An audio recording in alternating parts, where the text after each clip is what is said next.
The book of Genesis, often regarded as the cornerstone of creation and divine judgment, holds stories far more intricate and provocative than many realize. It's not just about how the world was formed, nor is it merely the story of mankind's fall from grace. Hidden within its pages are the lives of powerful, yet often overlooked, women whose actions and decisions shape the moral and theological landscape of the Bible itself. These figures are not just side characters in the grander tales dominated by men, they are integral, their lives intertwined with some of the most profound lessons that Genesis offers. Today, we uncover the often forgotten influence of these women, starting with none other than Eve, the first woman, whose fateful choices still echo throughout history. Genesis tells us that Eve was created from the rib of Adam, who had been formed from the dust of the ground. While Adam was tasked with maintaining the Garden of Eden, Eve was brought into existence to be his companion, his helper, someone who could share in his experiences and ease his solitude. However, Eve's role would soon become far more consequential. After their creation, God gave Adam and Eve permission to enjoy the garden's abundance, but with one strict prohibition: they were forbidden to eat from the tree of knowledge of good and evil. God warned that doing so would bring death upon them. But then, the cunning serpent slithered onto the scene. It preyed upon Eve's innocence, convincing her that the fruit of the forbidden tree was not only harmless but would open her eyes to divine knowledge. "You will not surely die," the serpent assured her, promising that by eating the fruit, she would gain wisdom and become like God himself. Enticed by the thought of such power and the allure of the unknown, Eve made a choice that would forever change humanity's course. She took the fruit, tasted it, and in doing so, defied the one commandment given to her and Adam. But she didn't stop there. Eve offered the fruit to Adam, and he too ate. The narrative doesn't elaborate much on Eve's personal qualities, leaving us to speculate. Was she innocent and naive, like Adam, unaware of the magnitude of her actions? Or perhaps she was curious, drawn to explore the unknown, driven by a desire to understand what was beyond her reach. The story hints at curiosity as one of Eve's defining traits, a curiosity that led to her downfall. Like Pandora in Greek mythology, whose inquisitiveness caused her to unleash horrors upon the world, Eve's curiosity pushed her to ignore God's warning, with dire consequences not just for herself, but for all of humanity. For her disobedience, God declared a harsh punishment. Eve and all women who came after her would endure excruciating pain in childbirth. Moreover, women would be subjugated to their husbands, forever bound to a lesser status, a consequence that shaped societal structures for generations. Another key woman in Genesis is Sarai, later known as Sarah. Like many women in the Bible, Sarai faced the heart-wrenching struggle of infertility, an issue that is introduced early in her story. This inability to conceive could be seen as part of the curse passed down from Eve, a punishment that diminished women's roles in society, forcing them to live in the shadow of their husbands. In Sarai's case, she was married to Abram, later Abraham, a man destined to become the patriarch of a nation. Yet Sarai's early story is defined by her inability to bear a child, one of the most important expectations placed upon her. But Sarai's story, much like Eve's, is not one of mere passivity or subservience. These women, while seemingly trapped by the circumstances of their time, are key players in the unfolding of God's plan. Their struggles and decisions drive the narrative forward, reminding us that women in Genesis are not just supporting characters, but central figures whose actions have a lasting impact.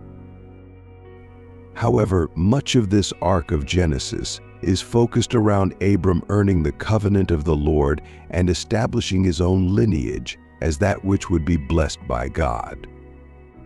It isn't until God tells Abram to go to Egypt do we see Sarai step into a more independent role, establishing herself as a more memorable character with significant beauty and, for some scholars, a part of the very first biblical scandal. You see, when Abram goes down to Egypt, he becomes very fearful that the men here would not be able to resist Sarai's beauty. This isn't necessarily the insecurities of a man who was punching out of his league, but in fact a very legitimate concern as far as some biblical commentators are concerned. Sarai wasn't just attractive by this logic. She was actually probably one of the best-looking women that most men in these regions had ever seen. It's therefore not completely far-fetched to consider that based on this idea, Sarai's presence in Egypt wouldn't have had the men just turning their heads, but instead would entice them to kill Abram and steal her for themselves. Abram was so concerned about this that he lied to the men he came across, telling them that Sarai was his sister, not his wife. Not only would this spare him from being killed by the men, for he would have eliminated himself as being a sexual rival by identifying as her brother, but it would also see him treated well by the men, who would want to put their best foot forward with Sarai by showing respect to her brother. Abram's predictions come to pass, and under the ruse that this beautiful woman is his sister, she is treated well by the Egyptians. However, it isn't long before the Pharaoh of the land hears about Sarai's beauty and demands he see it for himself. Here we see Sarai essentially passed around like cattle. She is taken by Pharaoh, which some scholars believe that in her efforts to maintain the ruse meant that she did have to end up sleeping with him. All the while, Abram was given gifts and was treated like royalty. The Bible isn't explicit as to whether or not Sarai did have to sleep with Pharaoh. There is this lingering curiosity of did they or didn't they that permeates this chapter. On the one hand, it's unlikely that Abram's God would have allowed Sarai to be violated like this. But on the other hand, Pharaoh does say that he took Sarai to be his wife, leading to him and his household being cursed with a plague. Sarai's obedience here is quite a contrast to the character we later see her become. At this point, her lack of dialogue conveys her as subservient and acquiescent, and despite her undeniable beauty, her lack of resistance to Abram's plans and her submission to Pharaoh have her come across as vacant. Either this was her own grim acknowledgement that Abram's plan was necessary, albeit irregular, or an indication of her youth and timidness. The reason I say this is because by chapter 16, it is Sarai who is calling the shots. It is Sarai who so desperately wants a baby that she convinces her husband to sleep with her handmaiden Hagar and then later blames him when she becomes jealous that the handmaiden is pregnant. This is not the same Sarai who wordlessly agreed to her husband's schemes, but now a woman who was creating the schemes herself and putting her husband in the center of them, once the covenant is established between God and Abram.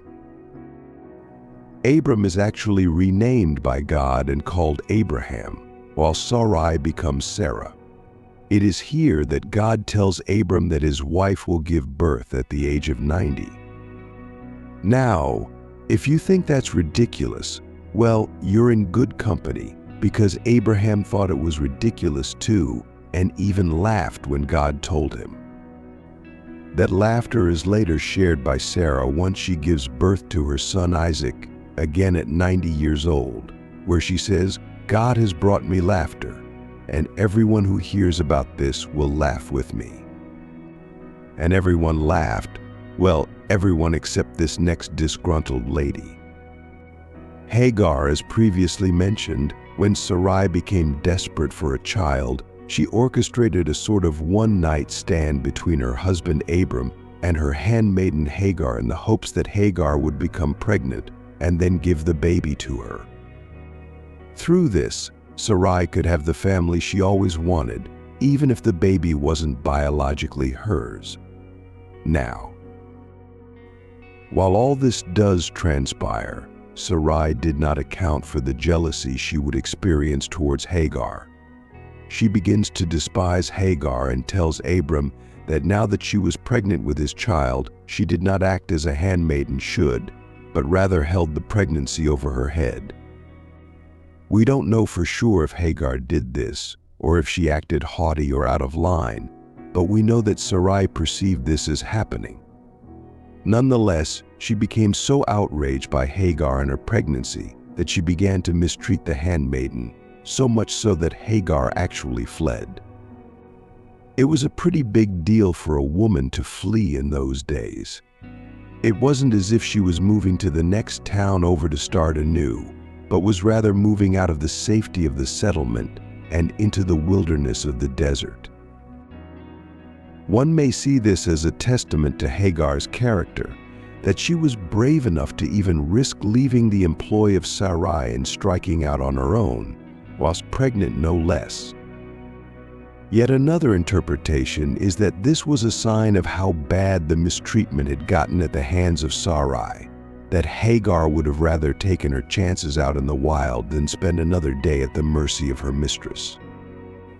Luckily though, Hagar does not run into any wild animals or bandits while out in the wilderness, but rather runs into an angel. Here the angel comforts her, but also tells her that she must return to Sarai, for if she does, he will ensure that her descendants will be numerous. With this promise, Hagar agrees to return to Sarai, and whilst we cannot be sure if her mistreatment continued, it probably did. At the very least, we know that Hagar gave birth to a son named Isaac. Later, however, when Isaac is born, Sarah's resentment of Hagar and her son Ishmael is far from forgotten. She interprets a gesture from Isaac as mocking Isaac and instructs Abraham to send Hagar and Isaac away. With a heavy heart, Abraham does agree, but his God promises that he will look after him. When Hagar and Ishmael were sent away, they roamed the Beersheba desert, where eventually that same angel returned to Hagar and led them in the direction of water. After that, we are told that Hagar and Ishmael lived in the desert, presumably under the watchful eye of the angel, where she later acquired a wife for Ishmael in Egypt. One of the most striking things that some readers find about Hagar is that she doesn't seem to do anything wrong.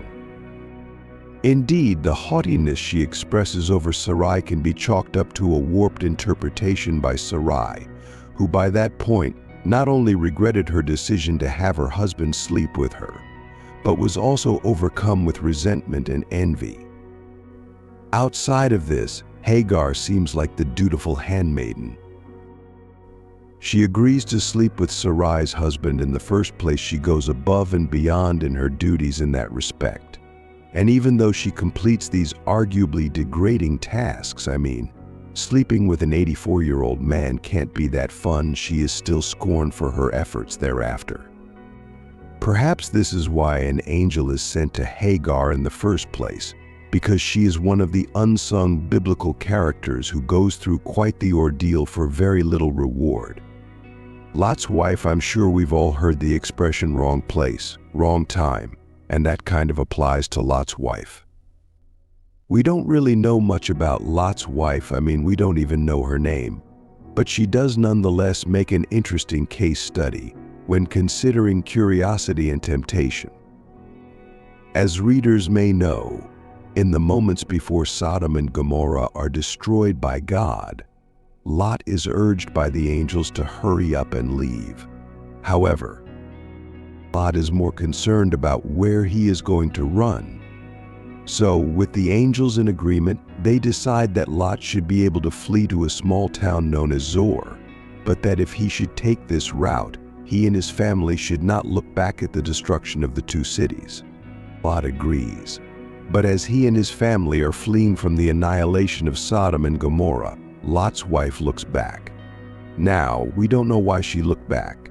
but it's reasonable to deduce that anyone in those circumstances would be tempted to have a peek. Call it morbid curiosity or the desire to witness a dangerous phenomenon, but it's the same reason why we might not be able to avert our eyes from, say, a train crash. Lot's wife probably never meant to disobey the angels, nor did she have any ill intent, but considering the sheer scale of the disaster literally unfolding behind her, it's pretty conceivable that most of us would have probably looked back, if only to make sure we were getting as far away from the blast radius as we possibly could. In any case, for her disobedience, she is punished and quite randomly turned into a pillar of salt. It isn't clear if this may have been because of the salt that rained down from the skies with brimstone, or if her remains were coated in salt later, preserving her corpse in this pillar-esque shape.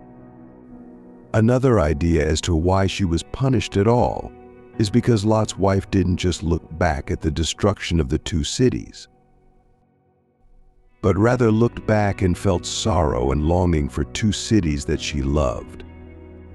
These places of sin and debauchery were her home, and looking back for more than just a brief glance was indicative of how much she valued Sodom and Gomorrah and how her morals and ethics were incongruent with the biblical gods.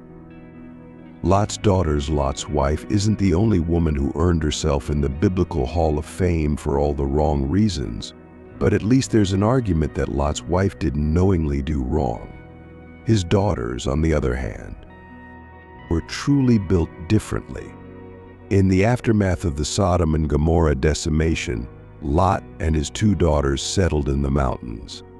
Indeed, they were meant to go to Zoar, but something seemed to have spooked them, and they ended up going to live in a cave.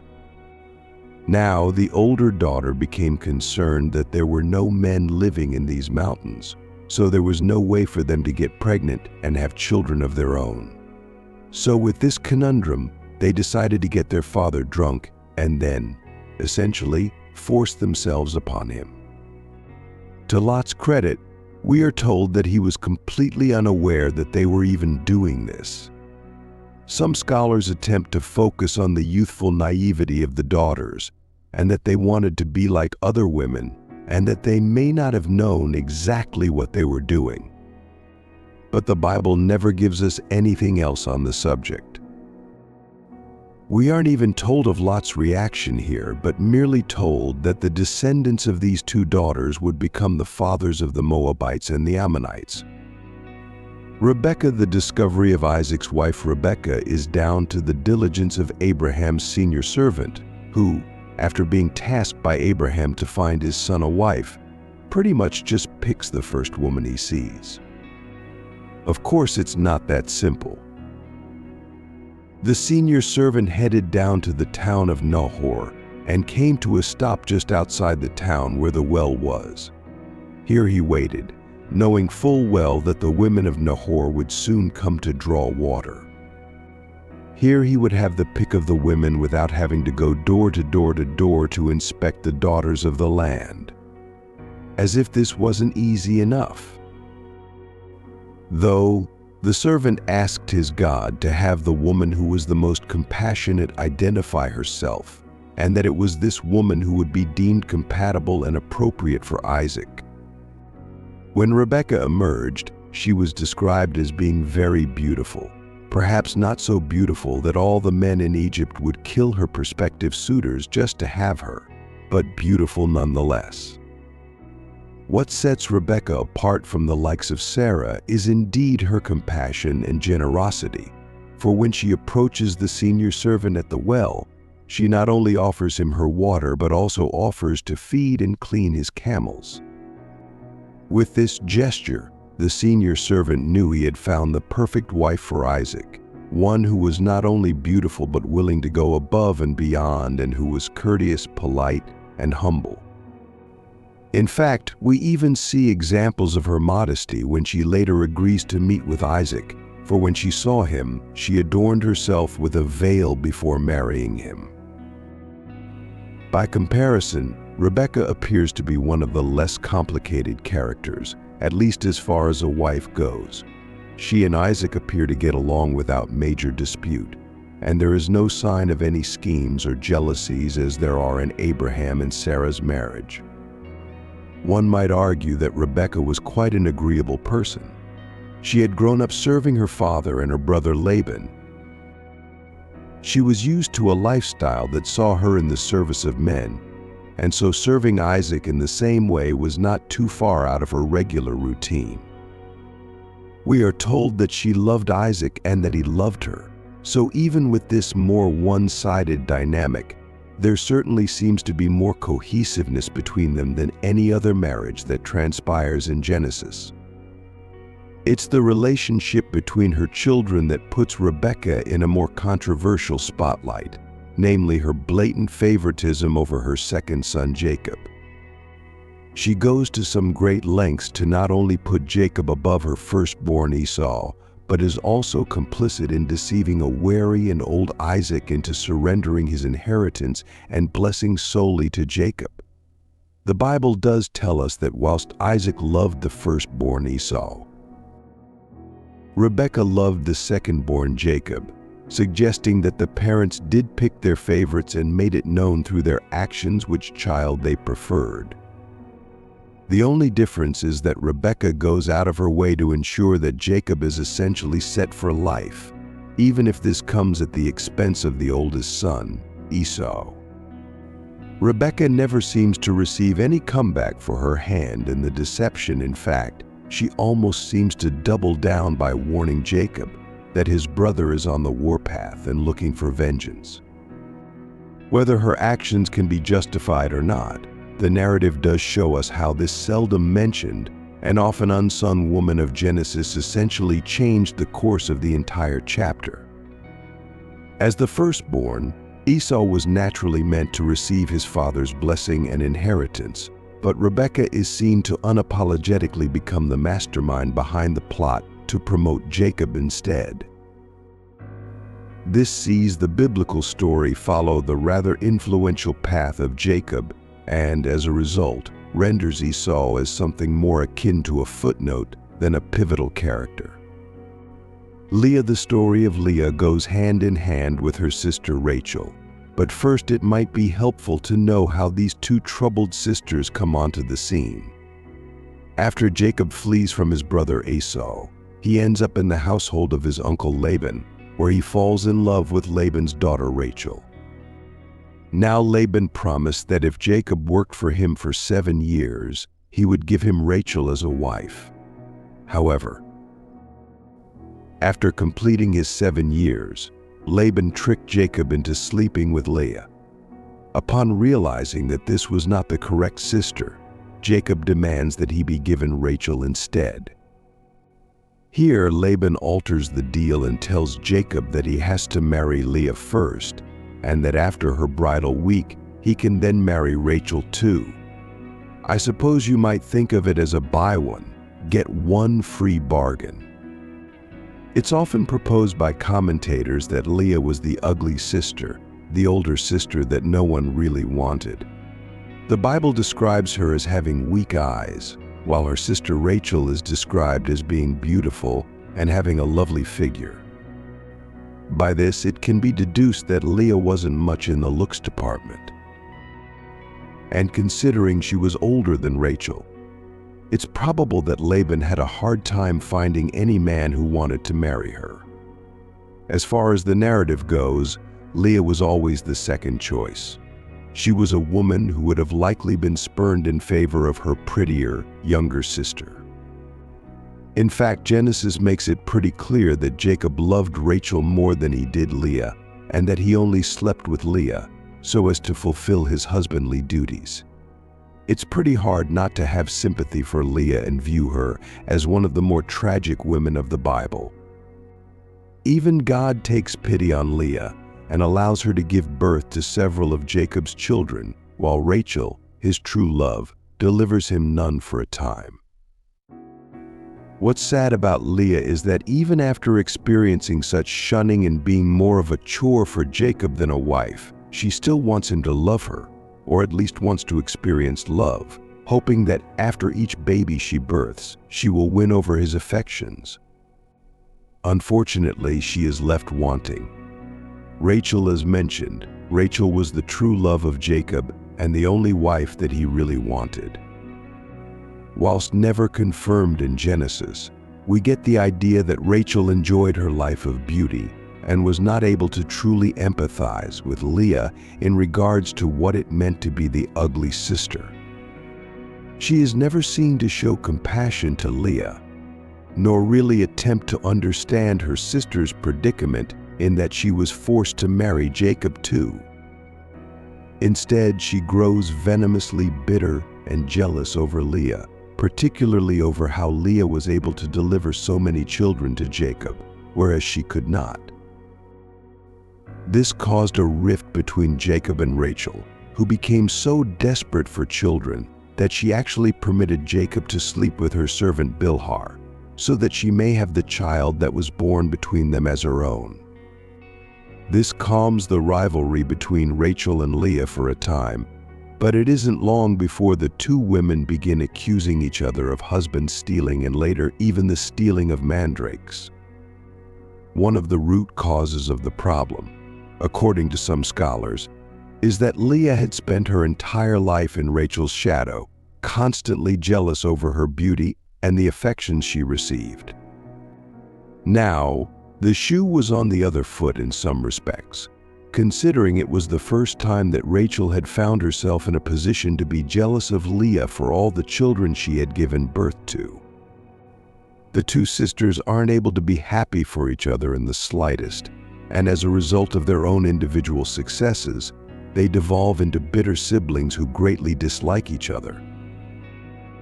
Through these sisters, we once again encounter women who are able to get the upper hand over their male spouses and perhaps, in some way, even achieve power over the relationship.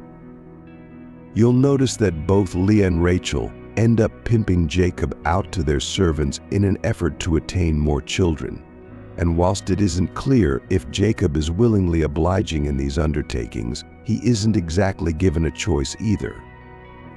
Readers may notice that Leah even told Jacob that she had hired him to sleep with her servant at one point, making Jacob seem much less like a husband and more like a servant, which she was using to achieve her goal. Bilhah, known originally as Laban's handmaiden and then later as Rachel's, is one of the servants chosen by Rachel to sleep with Jacob in an effort to attain a son. Bilhah would give birth to two sons in Dan and Naphtali, whom Rachel would claim as her own. Beyond this, very little is known of Bilhah, other than her becoming Jacob's concubine in some translations. However, she does become embroiled in a scandal later on, where after the death of Rachel, Jacob did not default to Leah but rather preferred Bilhah the servant over her. The idea, according to some commentators, is that because Bilhah had been Rachel's handmaiden, she had trained the woman to retain closeness to Jacob and to essentially become like her. However, we are later told that Reuben, Leah's oldest son, ended up sleeping with Bilhah behind his father's back, which then earned Reuben the cold shoulder and the loss of his father's respect. Some commentators interpret the story differently, with Reuben having motive to sleep with his father's concubine so as to spite him for not prioritizing his mother Leah, whilst others chalk Reuben's transgression up to simple lust. Dinah, the daughter of Leah and Jacob, is another lesser-known woman in the Bible, and yet one who is a precursor to a rather insidious event. By the events of chapter 34 in Genesis, we see Dinah visit the women of Shechem, where her father Jacob had purchased land. Here, she ran into the prince of the land, also named Shechem, who we are told took her and raped her. When Dinah returned home, she told her many brothers of the incident, and naturally they became enraged, but they controlled their anger, biding their time for when the opportunity of revenge would present itself. And present itself it did, when Shechem later arrived on their doorstep asking to marry Dinah. Now, the brothers of Dinah did agree to Shechem's proposal, but only agreed to the marriage if the men of his household agreed to be circumcised. After the men had been circumcised and were recovering from the procedure, the sons of Jacob, specifically Simeon and Levi, took their swords and attacked Shechem unaware, slaying Shechem, his father, and all the males who were incapacitated. Beyond this, we don't get much more information on Dinah, besides her encounter with Shechem, where she was defiled. We don't know if she was in support of her brother's actions, nor in fact whether she was actually taken against her will, for there exists much debate around this particular claim. Furthermore, we never learn of Dinah's fate, leaving us with the question as to whether she married someone else or whether she got to have her own family. We've seen that while the women of Genesis may not have had the same rights as men, nor were they considered as important as the male characters, they did have their ways of asserting their own power, whether this be through their own courage or through some kind of deception. There probably isn't a better example in Genesis of the dichotomy between courage and deception than the character Tamar, who was the daughter-in-law of Judah, a son of Jacob. Tamar was married to Judah's son Ur, but when Ur was struck down by God for being wicked, Tamar was passed on to Judah's son Onan, as was customary in those days to preserve the lineage of the deceased brother. Onan, however, didn't much like this arrangement, and so when he was forced to have sex with Tamar, he would pull out and spill his semen on the ground. To this, God was aggravated, and so he struck down Onan too. While readers know that God had killed Judah's sons, Judah did not. In fact, he blamed Tamar for the deaths of his sons and began to suspect that she was cursed and that any of the men she slept with were fated to perish soon after. With this notion, Judah was reluctant to offer Tamar his last remaining son, Shelah, who was at that time too young to marry. Instead of setting Tamar free, Judah sent Tamar to live with her father as a widow, where she could not remarry and was essentially banned from starting a family of her own. Now, Tamar was under the impression that she was waiting for Shelah to come of age, but when it became clear to her that this was not the case, she took matters into her own hands. She devised a plan whereby she seduced her father-in-law, Judah. She covered herself with a veil so that he would not recognize her and took on the guise of a prostitute, appeasing Judah's venereal side. Judah offered to pay a pledge to who he believed to be a random prostitute with his seal and his staff, and once this was agreed upon, Judah unknowingly had sex with his daughter-in-law. The strategy of Tamar's plan came into fruition when it was revealed that she was pregnant. Judah, as head of the family, was outraged by this and commanded that Tamar be burned to death for her sin. As she was about to be burned, Tamar presented Judah's seal and staff and told all that the father of her child was the owner of these items. Realizing that he had essentially been played by Tamar, Judah publicly announced his involvement, as well as Tamar's innocence. In fact, he even declared that she was more right than he was, perhaps in admittance that he had treated her unfairly and ultimately been trumped by her grand design. Potiphar's wife, yet another biblical woman who can only be identified by her association to her husband. Potiphar's wife becomes one of the last women in Genesis to really leave a mark on the main character and the overall narrative. When Jacob's son Joseph was sold into Egyptian slavery and later came into the service of Potiphar, the captain of the Pharaoh's guard, he caught the eye of his master's wife. It was when Potiphar was away and his wife was alone with Joseph that she risked it all and, with no real hesitation, requested that Joseph sleep with her. Joseph, though a loyal servant, and though he was probably attracted to Potiphar's wife, did not give in to his temptation. He rejected Potiphar's wife on the grounds that her husband had been good to him and that both he and her husband were honorable men. Furthermore, Joseph would not sleep with her, knowing that this would not only wrong Potiphar but also be a disgrace in the eyes of his God. Far be it from Potiphar's wife to accept such a rejection, though after all, we are led to believe that she was a beautiful woman and was probably not used to experiencing such rejection. Furthermore, Joseph is equally described as a very attractive man, and so her lust for him was not something that could be so easily shut down. It is what prompted her to try her luck again. For when the men of the house were absent, and there was only herself and Joseph in the house, Potiphar's wife propositions Joseph once more. This time, though, Joseph removed himself from the situation and fled from the house. However, in the effort of maneuvering out of her embrace, he left one of his garments in her hand. Scorned by yet another rejection, Potiphar's wife retained this item of clothing and presented it to her husband, declaring that this was proof that he had tried to lie with her. Trusting his wife's accusation, Potiphar apprehended Joseph and threw him in prison. The women of Genesis, though often overshadowed by their male counterparts, play crucial roles in shaping the moral and theological lessons of the Bible. From Eve's fateful decision to eat the forbidden fruit, to Sarai's struggles with infertility and jealousy, to Hagar's courage in the wilderness, these women are far from passive figures. Their actions, choices, and endurance reveal deeper truths about faith, obedience, and the human condition.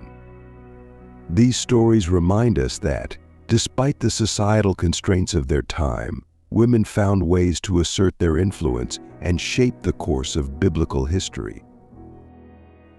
If you found this exploration of the women in Genesis insightful, don't forget to subscribe to the channel for more in-depth biblical discussions. Make sure to like, comment, and share your thoughts on these remarkable stories. Thanks for watching, and we'll see you in the next video.